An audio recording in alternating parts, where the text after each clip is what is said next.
Welcome to Sanatan Gyan.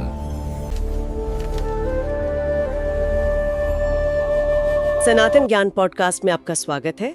आज हम एक ऐसी कहानी में गहरे उतरने वाले हैं जो हजारों सालों से सुनाई जा रही है। ये कहानी है एक 5 साल के बच्चे की जिसने न सिर्फ भगवान को पा लिया बल्कि मौत के सिर पर पैर रख कर वैकुंठ गया। हमारे हाथ में जो स्रोत है वो है श्रीमद् भागवतम, जिसे महर्षि व्यासदेव ने संकलित किया है और विशेष रूप से इसका चौथा स्कंध अध्याय 12। तो सवाल ये है, क्या ये सिर्फ एक पौराणिक कथा है या इसमें आज के जीवन के लिए कोई छुपा हुआ कोड है जिसे हम क्रैक कर सकते हैं? हम इसी की पड़ताल करेंगे। बिल्कुल। और श्रीमद् भागवतम को यूं ही वैदिक साहित्य का पका हुआ फल नहीं कहा जाता है, ये ज्ञान का सार है। और ध्रुव महाराज की ये कथा जिसे ऋषि मैत्रेय विदुर को सुना रहे हैं, शायद इसका सबसे शक्तिशाली उदाहरण है। ये दिखाती है कि कैसे अपमान और निराशा से पैदा हुई एक छोटी सी चिंगारी दृढ़ संकल्प और भक्ति की आग बनकर इंसान को उस मुकाम तक पहुंचा सकती है जहां काल और मृत्यु भी बोने पड़ जाते हैं। ये अध्याय ध्रुव की यात्रा का कह सकते हैं क्लाइमैक्स है। तो चलिए इस कहानी के कोड को समझने की कोशिश करते हैं और देखते हैं कि इसमें हमारे लिए क्या छिपा है। सबसे पहले इसके मूल विषय को समझते हैं। अगर किसी को ये कहानी एक लाइन में समझानी हो तो वो क्या होगी? एक लाइन में कहें तो ये दृढ़ संकल्प और शुद्ध भक्ति की असीम शक्ति की कहानी है। ये दिखाती है कि जब कोई व्यक्ति किसी लक्ष्य के लिए, खासकर आध्यात्मिक लक्ष्य के लिए, सब कुछ दांव पर लगा देता है तो पूरी कायनात उसकी मदद के लिए झुक जाती है।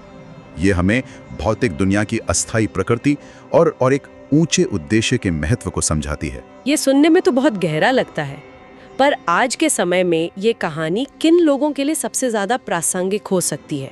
किसके जीवन से ये सीधे तौर पर जुड़ती है? देखिए, ये उन सभी के लिए है जो जीवन में कभी न कभी टूटा हुआ, हारा हुआ या दिशाहीन महसूस करते हैं। सोचिए, एक 5 साल का बच्चा जिसे उसके अपने ही पिता की गोद में बैठने से रोक दिया गया, उस अपमान ने उसे तोड़ दिया। हम सब जीवन में ऐसे क्षणों का सामना करते हैं। हाँ, बिल्कुल। तो जो लोग सांसारिक निराशाओं और संघर्षों से थक चुके हैं और एक ऐसी प्रेरणा की तलाश में हैं जो उन्हें किसी भी चुनौती से लड़ने की हिम्मत दे, उन्हें यह कथा एक नई दिशा दे सकती है। ये सिखाती है कि सच्ची शक्ति बाहरी परिस्थितियों में नहीं बल्कि हमारे अंदर के संकल्प में है।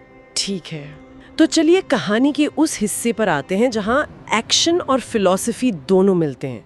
ध्रुव का यक्षों के साथ एक भयानक युद्ध हुआ था अपने भाई के मारे जाने का बदला लेने के लिए। कहानी वहां से एक बहुत ही दिलचस्प मोड़ लेती है। हाँ, यहीं से ध्रुव का असली रूपांतरण शुरू होता है। उनके दादा स्वयंभू मनु वो युद्ध के मैदान में आते हैं और उन्हें रोकते हैं। वो समझाते हैं कि क्रोध से क्रोध ही बढ़ता है और एक भक्त के लिए क्षमा ही असली आभूषण है। ध्रुव उनकी बात मानकर अपना अस्त्र रख देते हैं। उनका क्रोध शांत हो जाता है और जैसे ही वे ऐसा करते हैं, धन के देवता कुबेर, जो यक्षों के राजा हैं, स्वयं उनके सामने प्रकट होते हैं। ये दिलचस्प है, मतलब दुश्मन के राजा का खुद सामने आना। कुबेर ने उनसे क्या कहा? मुझे लगता है ये बातचीत कहानी का दिल है। बिल्कुल, कुबेर उनसे लड़ने नहीं आते बल्कि उनकी प्रशंसा करते हैं और फिर वो उन्हें एक ऐसा दार्शनिक सत्य समझाते हैं जो हमारे सारे रिश्तों और लड़ाइयों की नींव हिला देता है। वे कहते हैं, हे निष्पाप ध्रुव, असल में न तुमने यक्षों को मारा है और न ही उन्होंने तुम्हारे भाई को। 1 मिनट, ये कैसे हो सकता है? युद्ध तो हुआ था, लोग मरे थे, इसका क्या मतलब है? कुबेर उन्हें एक बड़ी तस्वीर दिखाते हैं। वे कहते हैं कि सभी प्राणियों के जन्म और मृत्यु का परम कारण तो भगवान की अजय शक्ति काल यानी समय है। काल, समय। हाँ, हम सब उस समय के बहाव में बहने वाले पात्र हैं। जिसे हम अपना दुश्मन या दोस्त समझते हैं, वो असल में उस बड़ी दिव्य योजना के सिर्फ किरदार हैं जो समय के साथ खुल रही है। अच्छा, तो ये मैं और तुम का जो भेद है कि मैंने मारा और उसने मेरे भाई को मारा, ये सिर्फ शारीरिक चेतना और अज्ञान का भ्रम है। यानी ये पर्सनल दुश्मनी से ऊपर उठकर एक कॉस्मिक पर्सपेक्टिव देखने की बात हो रही है। ये सोचना कि शायद जो हो रहा है वो किसी बड़ी वजह से हो रहा है जिसे हम तुरंत समझ नहीं सकते। ये समझना तो बहुत मुश्किल है, खासकर जब आप भावनात्मक रूप से आहत हों। बहुत मुश्किल है, और इसीलिए ये ज्ञान इतना गहरा है। जब हम ये समझ जाते हैं कि असली कर्ता हम नहीं बल्कि वो परम शक्ति है, तो मन से बोझ उतर जाता है और इसी ज्ञान से प्रसन्न होकर कुबेर ध्रुव को कोई भी वरदान मांगने को कहते हैं। और यहीं पर असली परीक्षा होती है। कोई भी सांसारिक चीज मांग सकता था, और भी बड़ा राज्य, अमरता, अनंत धन, कुछ भी, लेकिन ध्रुव ने कुछ ऐसा मांगा जो पहली बार सुनने में बहुत अजीब लगता है, भगवान की याददाश्त। ये इतना बड़ा वरदान क्यों माना जाता है? क्योंकि यही असली लाइफ हैक है। देखिए, हम सब 4 पुरुषार्थों के बारे में जानते हैं, धर्म, अर्थ, काम और मोक्ष। हाँ, लेकिन भक्ति को पंचम पुरुषार्थ यानी 5वां और सबसे ऊंचा लक्ष्य कहा गया है। क्यों? क्योंकि जब भगवान की अटूट स्मृति बनी रहती है तो मैं और मेरा का भाव अपने आप खत्म हो जाता है। आप दुनिया के सारे काम करते हैं, एक राजा की तरह, एक पिता की तरह, लेकिन आप उसके फल से नहीं बंधते। अच्छा, ये मोक्ष से भी ऊंची अवस्था है, क्योंकि इसमें आप मुक्ति की इच्छा भी नहीं रखते, आप सिर्फ प्रेम और सेवा करना चाहते हैं। ध्रुव ने मतलब जड़ को ही पकड़ लिया।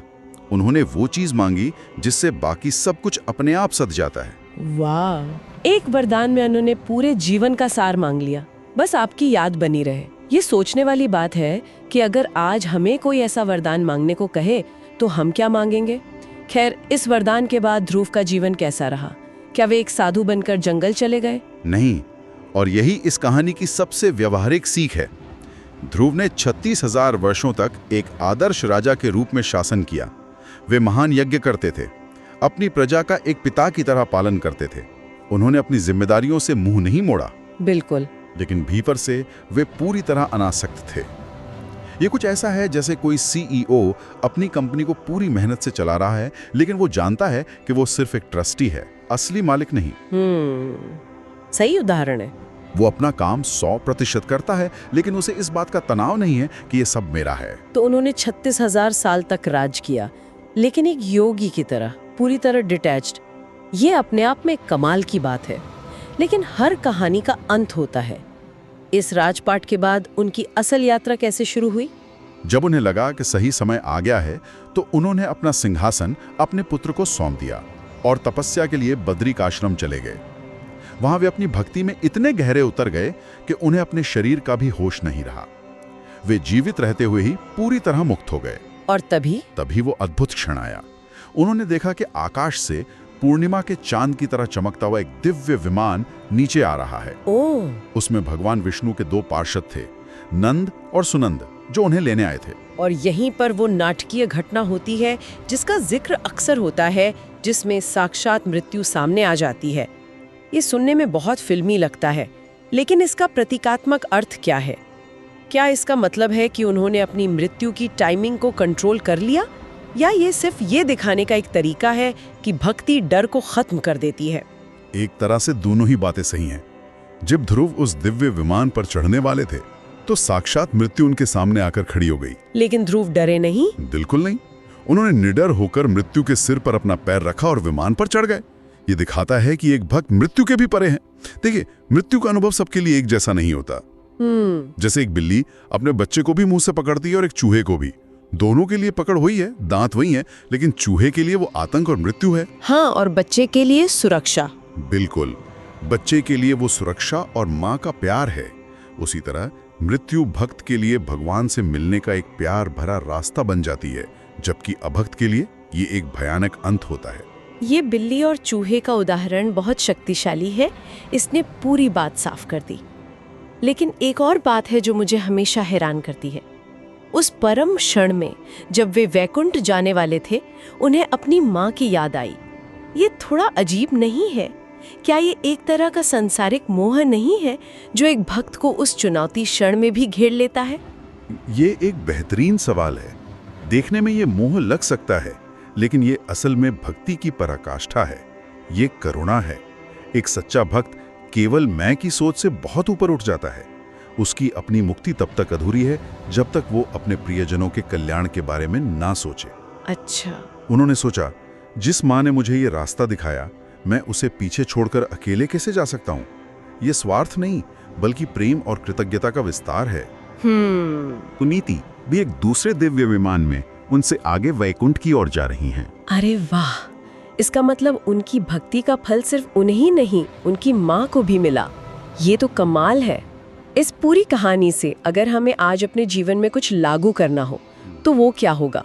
क्या कोई व्यवहारिक आदत या मानसिकता है जिसे हम अपना सकते हैं? हाँ, कई हैं। सबसे पहली और सबसे जरूरी है क्षमा और बड़ी तस्वीर देखने का अभ्यास। ध्रुव ने जब यक्षों के प्रति शत्रुता का त्याग किया, तभी कुबेर का ज्ञान उन्हें मिला। हमें भी जीवन की घटनाओं के लिए दूसरों को दोष देने के बजाय ये समझना होगा कि शायद ये किसी बड़े दैवीय विधान का हिस्सा है। और वो मैं और मेरा वाले भ्रम से बाहर आने की बात, उसे रोजमर्रा की जिंदगी में कैसे उतारें? इसका तरीका है अपनी पहचान शरीर से नहीं, आत्मा से करना।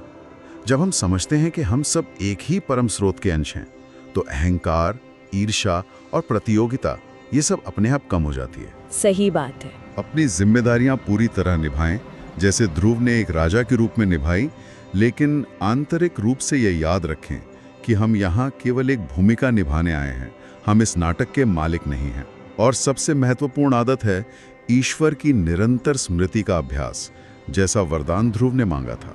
हाँ, चाहे वो नाम जप हो, प्रार्थना हो, या बस हर काम को ये सोचकर करना कि यह उस परम शक्ति की सेवा है। और कृतज्ञता, अपनी माँ के प्रति उनकी कृतज्ञता ने ही उन्हें अंतिम क्षण में भी उनकी याद दिलाई। शायद हमें भी अपने माता पिता और गुरुओं के प्रति हमेशा आभारी रहना चाहिए। निश्चित रूप से, क्योंकि वही हमें सही मार्ग दिखाते हैं। तो ध्रुव महाराज की इस अद्भुत कहानी का सार क्या है? अगर इस पूरी चर्चा को एक पैराग्राफ में समेटना हो तो वो क्या होगा? सार ये है कि उम्र, पृष्ठभूमि या वर्तमान परिस्थितियां चाहे कुछ भी हों, अगर किसी व्यक्ति के अंदर एक अदम्य संकल्प और शुद्ध हृदय हो तो वो सर्वोच्च लक्ष्य को प्राप्त कर सकता है। ध्रुव ने 5 साल की उम्र में यात्रा शुरू की और न केवल सांसारिक राज्य बल्कि आध्यात्मिक जगत का सर्वोच्च पद भी हासिल किया। उन्होंने मृत्यु पर विजय प्राप्त की और एक ऐसा स्थान पाया जिसे बड़े बड़े ऋषि मुनि भी केवल सपनों में ही सोच सकते हैं। वाह!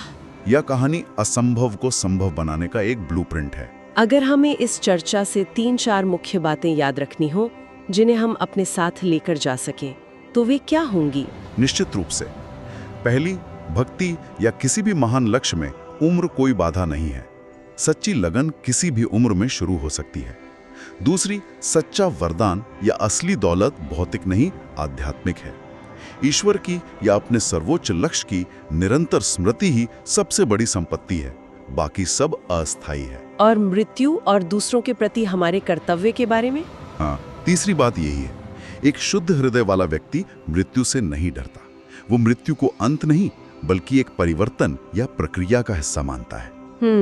और चौथी और सबसे महत्वपूर्ण बात, आपका अच्छा काम और आपकी भक्ति केवल आप तक सीमित नहीं रहती। एक सच्चा भक्त न केवल अपना बल्कि अपने से जुड़े लोगों का भी कल्याण करता है, जैसा ध्रुव ने अपनी मां सुनीति के लिए किया। सही बात है, हमारा प्रभाव हमारी सोच से कहीं ज्यादा दूर तक जाता है। बिल्कुल। अंत में ये कहानी हमें एक गहरे सवाल पर सोचने के लिए मजबूर करती है। हम अपने जीवन में किस चीज के लिए इतनी दृढ़ता से प्रयास कर रहे हैं? क्या हमारी इच्छाएं और हमारे लक्ष्य हमें सांसारिक रूप से बांध रहे हैं या ध्रुव की तरह हमें हर बंधन से मुक्त कर रहे हैं? और ये भी कि क्या हम दूसरों के कल्याण के लिए काम कर रहे हैं? क्योंकि इस कथा का अंतिम संदेश यही है कि केवल वही व्यक्ति भगवान के धाम पहुंच सकता है जो शांत, समदर्शी, शुद्ध और सभी जीवों के प्रति दयालु है। जो दूसरों को खुश रखने का प्रयास करता है, वही सच्ची खुशी और परम लक्ष्य को प्राप्त करता है।